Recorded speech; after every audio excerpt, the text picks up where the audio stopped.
సంతృప్తి ఒక్కటి ప్రధానమైన విషయం. ఆ సంతృప్తి ఉన్నవాడికి జీవితంలో ఒత్తిడి ఉండదు. ఎంత కావాలి మనకి, ఎన్ని చీరలు ఉంటే, ఎన్ని పంచెలు ఉంటే, ఎన్ని ప్యాంట్లు, ఎన్ని చొక్కాలు, ఎన్ని షర్ట్లు ఉంటే సరిపోతుంది, ఎంత బంగారం ఉంటే సరిపోతుంది, ఎంత డబ్బు ఉంటే సరిపోతుంది, ఎన్ని ఇళ్ళుంటే సరిపోతుంది, ఎన్ని వాకిళ్ళు ఉంటే సరిపోతుంది. ఇదో నిర్ణయానికి ముందు రావాలండి. మనం 100 అయినా పర్వాలా, 200 అయినా పర్వాలా, ఎక్కడో ఓ చోట చుక్క పెట్టాలండి. అసలు మనిషికి నిజంగా సంతృప్తిగా బతకాలంటే చాలా కనీస అవసరాలు మాత్రమే ఉన్నాయండి. అవి తీరితే చాలు, మిగిలిన తర్వాత తినుటకునున్న చాలు అతిథింగనినం తెనెత్తల్పు తీసి రమ్మనుటకునున్న చాలు, తినుటకునున్న చాలు అతిథింగనినం తెనె తల్పు తీసి రమ్మనుటకునున్న చాలు, తగనాలును బిడ్డలు ఒక్క చోట కూర్చొనుటకునున్న చాలు, పెడచూపులు చూడక మంచి పేరుతో మనుటకునున్న చాలు, మనమా రుజుమార్గము విడబోకుమా. సాగరఘోష కావ్యంలో నాకు నేనే ఉపదేశంగా రాసుకున్న పద్యం ఇది. ప్రజలకందరికీ తెలుస్తుంది కదా అని.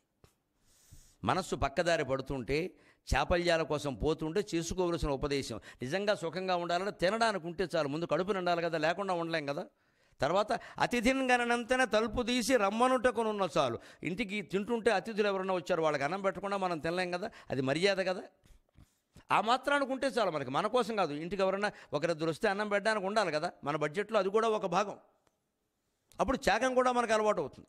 ఆ పైన తగనాలును బిడ్డలు ఒక్క చోట కూర్చొనుటకునున్న చాలు. సొంత ఇల్లంటూ మనిషికి చాలా అవసరం అండి. అది గూడైనా, గుడిసైనా, మేడైనా, మిద్దైనా పర్వాలేదు. 6 ఇళ్ళు అన్నీ అద్దెలు వసూలు చేసుకోవడం అవసరం లేదండి. ఈ ఇల్లు పెంచుకోవడానికి ఎక్కడో ఓ చోట చుక్క పెట్టేయాలి. మన భార్యకి నాకు ఒక ఇల్లు ఉంది, మా అబ్బాయికి ఓ ఇల్లు ఉంది, చాలు కదా, ఇంక వేరే ఎందుకని ఆలోచించాలి మనిషి. వాళ్ళు విడిగా ఉన్నా మనతో ఉన్నా ఒక ఇల్లు ఉంది కదా, చాలు కదా. ఉన్నప్పుడే 4 రాళ్ళు వెనకేసుకోవాలి. 4 రాళ్ళు అంటే ఈయన దృష్టిలో 400 కోట్లు. 4 రాళ్ళు కాదు అవి, అమ్మో, అవి మామూలు కంకర రాళ్ళు కాదు. 4 రాళ్ళని తాను తేలిక చెబుతాడు దాన్ని. ఈయన మనస్సులో ఉన్న దురాశ ఏమిటంటే 400 కోట్లు నాయకుడైతే, మనకేమో 40 కోట్లు. 4 రాళ్ళు అంటాడు అంటే ఈయన దృష్టిలో రాయి ఈజ్కొల్టు 10 కోట్లు. అయ్యి బాబాయ్, ఈ నిష్పత్తి వేరే. 4 రాళ్ళంటే 40 కోట్ల. పైగా ఎవరితో పోల్చుకుంటాడు? ఆయన ఆరంగా రిటైర్ అయ్యాడు, ఆయన ఎంత సంపాదించాడు, అంత నేను సంపాదించాను, ఆయనతో నీకెందుకే పోలికే? ఈ పోలికే మొత్తం నాశనం చేస్తుంది. మనము మన భార్య పిల్లలతో ఉండడానికి శుభ్రమైన ఇల్లు ఉంది కదా, చాలు కదా. నేను ఎల్ఐసిలోనే, బ్యాంకులోనే కొంతమందిని చూశానండి, ప్రమోషన్లు వదిలేసుకున్నారు వాళ్ళు. మేము దూరం వెళ్ళామండి, మాకు ప్రమోషన్ రాకపోయినా మంచిదండి, నిలబడి నీళ్లు తాగడం మేలండి, పరిగెత్తి పాలు తాగడం కంటే. తెలుగు సామెత అది గుర్తున్నా మనం నిలబడి నీళ్లు మనం ఉన్న చోట ఉన్నాం, ఇక్కడ ఇంచి పెడితే ఇంకేదో వస్తుంది మంచిది. ఆ ఊరు వెళ్ళి మళ్ళీ కొత్తగా అన్నీ చేసుకున్నా కానీ ఇక్కడ ఉండడం మంచిది. ప్రమోషన్ కోసం అని వేరే ఊరు వెళ్ళక్కల, పని మీద పెడితే వెళదాం, వేరే విషయం అది. వేరే ఊరు వెళ్ళమనేది ప్రమోషన్ వస్తే పెడతామా, లేకపోతే వెళ్ళమా? బ్యాంక్ పని అవుతుంది, ఎందుకు వెళ్లకుండా ఉంటామండి? అవసరం అది. మనం ఎంతకాలం పోషిస్తుంది బ్యాంక్ అంటే మనకి కన్న తల్లి, కన్న తండ్రి, లేకపోతే మనం ఎక్కడున్నాం ఉద్యోగస్తున్నాం. అటువంటి తల్లిదండ్రులు లాంటి బ్యాంకు కోసం, తల్లి స్థాయి తండ్రి స్థాయి లాంటి బ్యాంకు కోసం మనంతరం మనం వెళ్ళలేమా? ఏదో వస్తే ఏదో ఆశిస్తేనే వెళ్ళాలా? ఈ ఆశే కదా మనిషిని నాశనం చేస్తున్నది.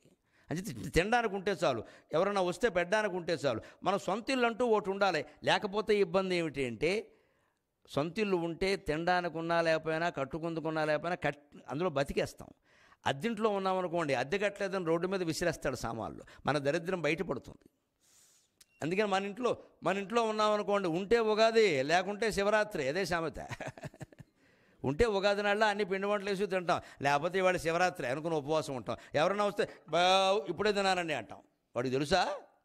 వాడు సీసీ కెమెరా పెట్టాడు అక్కడ, అంతే. అలా జీవితం గడిపేయడమే అలాగా. అప్పుడు ఇంకా తర్వాత ఒక ఇల్లు ఏర్పడ్డాక, తినడానికి ఉన్నాక, ఇద్దరికి పెట్టడానికి ఉన్నాక మనిషి ఆలోచించవలసింది ఏంటంటే, పెడచూపులు చూడక మంచి పేరుతో మనుటకునున్న చాలు. ఒక మేనేజర్గా, ఒక స్థాయి పెద్ద ఉద్యోగిగా ఈ చేతులకు సంకెళ్ళు పడకుండా ఉంటే చాలు.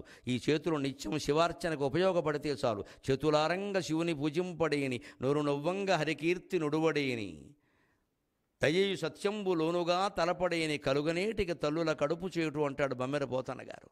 ఈ చేతులు ఉన్నది శివార్చన చేయడానికి కానీ ఊరికి సంపాదించుకుందుకు కాదండి. ఇక్కడ ఆ చేతులు అందులో పవిత్రం కావాలి. అందుకని నాకు చాలు, ఇంకా నాకు మంచి పేరు ఉంటే చాలు. ఇంత బతికి చివరిలోనూ ఈయన ఏసీపీకి దొరికిన అధికారి 2 లక్షలు తీసుకుంటుండగా రెడ్ హ్యాండెడ్గా పట్టుకున్నారు. అంటే వైట్ హ్యాండ్ బ్లాక్ హ్యాండ్ ఉండవు అనమాట. ఈ రకంగా మన ఫోటో పేపర్లో రాకుండా ఉంటే చాలు. ఇక చూడవలసిందేదే, నాకు వంకర పేరు వద్దు, తప్పుడు పేరు రాకుండా నా ప్రాణం వెళ్ళిపోతే చాలు, ఇంకేం అక్కర్లేదు, ఇలా ఉంటే చాలు అనుకుంటే రుజుమార్గము వీడబోకమో హాయిగా ఉంటామండి. ఖచ్చితంగా రాత్రి పడుకోబోయే ముందు నేను చెప్పినట్టుగా శంకర సాహిత్యం కానీ, ముఖ్యంగా వివేకానందుడు సాహిత్యం కానీ, నేను చెప్పిన నీలంరాజు లక్ష్మీప్రసాద్ గారి పుస్తకాలు, ఆయన కృష్ణమూర్తి గారిని, శంకరాచార్యుల్ని, రమణ మహర్షిని, నిసర్గదత్త మహారాజుని అందరినీ కలిపి ఆ తత్వాలని చాలా తేలిక భాషలో వచనంలో రాస్తున్నారు. కృష్ణమూర్తి గారి పుస్తకాలు నేరుగా చదివితే మనకు అర్థం కావు. ఈ భాషలో ఇలా చెప్పే పద్ధతిలో అర్థం అవుతాయి. ఏ పుస్తకం 100 పేజీలు మించి ఉండదు. విశాలాంధ్రలో నవోదయాలు దొరుకుతున్నాయి. అది పడుకోబోయే ముందు ఒక అరగంటలో ఎంత అయితే అంత, ఇంత చదవాలని నియమం పెట్టుకోగల మళ్ళీ చాదస్తంగా 4 పేజీలు అయితే 4 పేజీలు చాలు. అవగాహన కావడం, ఆచరించడం ముఖ్యం. కానీ అది శుక్రవారం పారాయణ, శనివారం పారాయణ అని పెట్టకండి. దానికి నైవేద్యాలు ఏమి ఉండవు. మీరు లలితా సహస్రం చదవమన్నా, విష్ణు సహస్రం చదవమన్నా వెనకాల ఇవన్నీ వచ్చేస్తాయి. అందుకే నేను ఇవే చెబుతున్నాను. ఖచ్చితంగా ఇవి చదివినా అవి చదివినట్టే లెక్క. మనం ఏమనుకుంటామని మన ఈ మధ్యన ఎవరో అడిగారు కూడా, నాకు నవ్వు వచ్చింది, నిజంగా బాధ కూడా కలిగింది. నవ్వాలో ఏడవాలో తెలియలే. మాకు ఉద్యోగంలో చాలా స్ట్రెస్ ఎక్కువగా ఉందండి, విష్ణు సహస్రం చదివితే స్ట్రెస్ పోతుందా అన్నాడు. అప్పుడు స్ట్రెస్ నివారణ జనమక అనే నామం విష్ణు సహస్రంలో లేదు. మీరు విష్ణు సహస్రం చదివితే ఒత్తిడి పోవడం ఏంటండి? అంటే మనం ఎంత అమాయకత్వంలో ఉన్నాము అంటే, ఆ దేవుడు ఎవరో ఒక్కసారి ఆయన పొగుడుతూ నామాలన్నీ చదవగానే అణుర్బృహత్కృశ స్థూలో గుణభృన్ నిర్గుణో మఖాన్ అధృదస్వధృదస్వాస్య ప్రాగ్వంశో వంశవర్ధనక భారభృత్కదితో యోగి యోగీశ సర్వకామతక అని చెప్పగానే వీడు నన్ను పొగుడుతున్నాడు అని వచ్చి మన ఒత్తిడిని తీసేస్తాడా? దేవుడు లంచకుండా. ఏమజ్ఞానం అండి ఇది? మీరు పారాయణ చేస్తే ఆయన వచ్చి ఒత్తిడి తీసేయడం ఏంటి? ఆయన వచ్చిన శుభాన్ని ఇవ్వడం ఏంటి? ఆయనకేం పని? మీరు పొగడ్డంతో ఆయనకేం పని? విశ్వమంతా నిండి ఉన్నటువంటి చక్రవర్తికి, నువ్వే అయి నీలో కూడా ఉన్నటువంటి చక్రవర్తికి, శ్రీ మహావిష్ణువుకి నీ పొగడ్తలు కావాలి. ఇక్కడ స్తోత్రం అంటే పొగడతే కదా, దాని పేరే స్తోత్రం. స్తోత్రం అంటే పొగడతే కదా. అంటే మనం ఎంత అమాయకంగా ఆలోచిస్తాం. ఎందుకు ఆలోచిస్తామంటే, లోకంలో ఎవడైనా పొగిడితే పడిపోతాడు కదా, దేవుడు కూడా అంతే. అంటే దేవుడు స్థాయికి జీవుడు ఎదగడం మానేసి వీడు దుంపదగా జీవుడు స్థాయికి దేవుడు లాక్కొస్తున్నాడు వీడు. నేను అందుకే అంటా, దేవుడి కంటే జీవుడే గొప్పవాడు రా అబ్బాయి. జీవుడు దేవాంతకుడు, దేవుడు కూడా మింగేస్తాడు. దైవ జ్ఞానం, దేవుడు ఏం చెబుతున్నాడు, విష్ణు సహస్రంలో ఏముంది, భగవద్గీతలో ఏముందని గ్రహించడం మానేసి మనం ఎవరన్నా పొగిడితే లొంగుతాం. కాబట్టి దేవుడు కూడా లొంగుతాడు. మనకు ఎవరన్నా 10,000 ఇస్తాను వాడు 20,000 ఇస్తే అనుగ్రహిస్తాం. కాబట్టి దేవుడు కూడా 100 ఆకులు వేయడం కంటే 1,00,000 ఆకులు వేస్తే అనుగ్రహిస్తాడు. ఈ ఆకులకు లొంగేవాడు ఆ దేవుడు అంటే. నువ్వు 1,00,000 కోటి దేనికి? చెట్లు పాడు చేయడం తప్ప. దానికి మళ్ళీ పూజలు, మహిమలు. ఆ పత్రి పూజ చేశాక అమ్మాయికి పెళ్ళిని, అమ్మాయి పెళ్ళికి పత్రి పూజకి సంబంధం ఏమిటి? తర్వాత ఇంకో కష్టం వస్తే మళ్ళీ పత్రి పూజ చేస్తావా? అసలు పత్రి పూజ దేనికి? అర్థం చేద్దా. ఇందాక మనం చెప్పుకున్నట్టుగా మొదటి పాయింట్తోనే సెలవు తీసుకుందాం. శివలింగార్చన అంటే అదేనండి.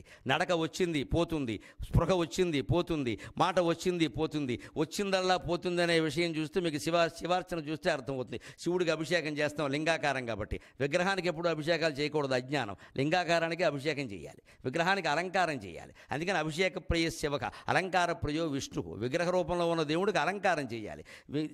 లింగ రూపంలో ఉన్న ఆయనకి అభిషేకం చేయాలి. ఎందుకు చేయాలి? నువ్వు తేనెతో చేసావా, పాలతో చేసి, ఆయనకు అనవసరమైన విషయం అది. నీళ్లతోనే చేయాలి. ఆ నీళ్లు నువ్వు పోసినట్టు జారిపోతాయి, పెట్టిన ఆకులు జారిపోతాయి, వేసిన పసుపు కుంకం పువ్వులు అన్నీ రాలిపోతాయి. అలాగే నీ లోపల ఉండే ఆత్మకు కూడా తగులుకున్న బంధాలన్నీ రాలిపోతాయి. బీ రెడీ, సిద్ధంగా ఉండు. అది శివాభిషేకం.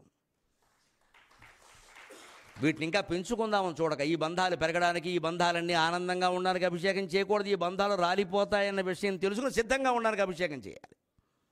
ఆ అభిషేకం ద్వారా అది నేర్చుకోవాలి ఖచ్చితంగా. ఈసారి గుళ్ళో కడితే అభిషేకం మీరు చేయక్కల, వారు చేస్తూ ఉంటారు, మీరు చూడండి.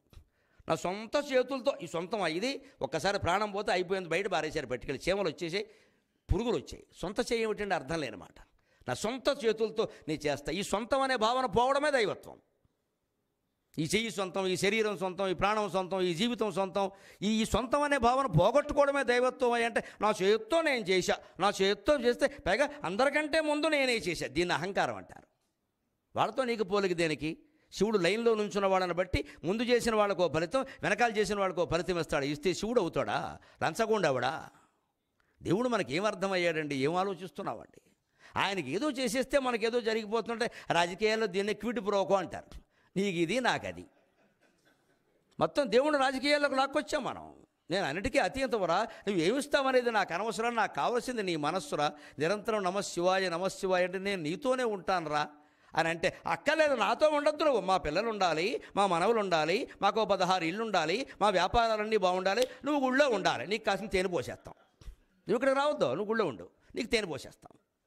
నేను నీ జీవితంలోకి వస్తాను, నీ మనస్సులోకి వద్దని చెప్పానా? కూర్చోమని చెప్పానా? కావాలంటే ఇంకో గుడి కడతా, నా గుండెల్లోకి నువ్వు రావద్దు. నా గుండెల్లో నా మనుషులే ఉండాలి. నేను ప్రపంచంలో అందరికంటే ఉన్నతులుగా ఉండాలి. నేను అందరికంటే ఎక్కువ ఐశ్వర్యంతో ఉండాలి. రావణాసురుడు అహంకారానికి, దుర్యోధనుడు అహంకారానికి ఈ భావన కాదండి కారణం. మనం అందరం ఇంచుమించు అదే దశలో ఉన్నామండి. ఆ దశ నుంచి మేలుకొని ఏ పని చేస్తున్నామో ఆ పని మీదే దృష్టి పెడితే ఆ ఒత్తిడి ఎక్కడ అసలు ఉండే సమస్య లేదు. ఆ ఒత్తిడి మనస్సు మీదే ఉండదు అప్పటికప్పుడే. ఇప్పుడు మాట్లాడడం మీద ఉంది దృష్టి. ఇంటికి వెళ్ళిపోతాం, మళ్ళీ నేను షూటింగ్ అయింది, ఇవాళ మీటింగ్ అయింది, రేపు పొద్దున ప్రయాణం, అక్కడ ఏదో వేరే సబ్జెక్టు మాట్లాడతాం, బాగుంది చూసుకుంటాం, మాట్లాడతాం. ఆ సమయం దానికి కేటాయించామండి. ఖచ్చితంగా ఆ సమయం దానికి కేటాయించాం. దేనికి కేటాయించవలసిన సమయం దానికి కేటాయించి ఎప్పటికప్పుడు జరిగిన దాన్ని మళ్ళీ చెప్పి వదిలేస్తున్నాను. నేను జరిగిన దాన్ని మర్చిపోవాలి, జరుగుతున్న దాన్ని గమనించాలి. ముఖ్యంగా మేనేజర్ చేయవలసింది వర్క్ కాదు, గమనిక సరిగ్గా చేస్తున్నారు లేదా. ప్యూన్ వేరు, ప్రిన్సిపాల్ వేరు. ప్యూను గంట కొట్టకపోతే ప్రిన్సిపాల్ వెళ్ళి గంట కొట్టాడు అనుకోండి, ప్యూన్ ఏమంటాడు తెలుసా, మీరు బాగా కొడుతున్నారని అందరూ చెబుతున్నారు సార్ అంటాడు. మన్నాడి నుంచి వీడియో కొట్టుకోవాలి.